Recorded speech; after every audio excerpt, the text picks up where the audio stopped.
আজকে বহুল আলোচিত মোহাম্মদ মতিউর রহমান, যিনি সদস্য রাজস্ব বোর্ড, জাতীয় রাজস্ব বোর্ড, তার বিরুদ্ধে যে সমস্ত তথ্য উপাত্ত কয়েকদিন থেকে শোনা যাচ্ছে, সেগুলোর উপরে ভিত্তি করে দুর্নীতি দমন কমিশন ৩ সদস্য বিশিষ্ট একটি টিম গঠন করেছে গতকালকে বিকেলেই, এবং তারা কার্যক্রম আজকের থেকে শুরু করেছে। এবং তাদের প্রথম কার্যক্রমের প্রথম স্টেপটাই হচ্ছে এই আসামিদেরকে, অর্থাৎ অভিযুক্ত যারা আছেন, মতিউর রহমান, তার স্ত্রী লায়লা কানিজ এবং তার ছেলে তৌফিকুর রহমান অর্ণব, তাদের ৩ জনের বিরুদ্ধে বিদেশ গমনের নিষেধাজ্ঞা জারির জন্য একটি আবেদন করা হয়েছে টিম লিডার মোহাম্মদ আনোয়ার হোসেনের পক্ষে।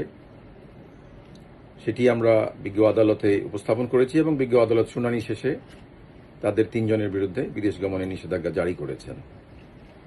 টিমের কার্যক্রম চলছে এবং টিমের কার্যক্রমের পরিপ্রেক্ষিতে হয়তো ভবিষ্যতে আমরা আরও তথ্য উপাত্ত আপনাদেরকে দিতে পারব। ধন্যবাদ।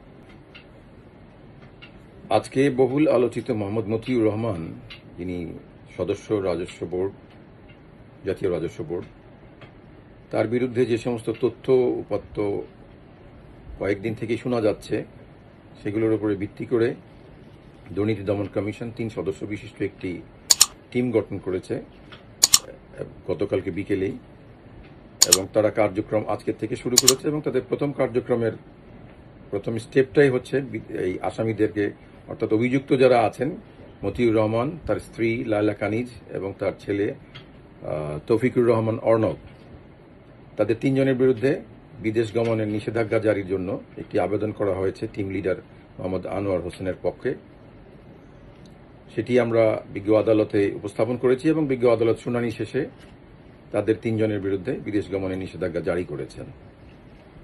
টিমের কার্যক্রম চলছে এবং টিমের কার্যক্রমের পরিপ্রেক্ষিতে হয়তো ভবিষ্যতে আমরা আরও তথ্য উপাত্ত আপনাদেরকে দিতে পারব।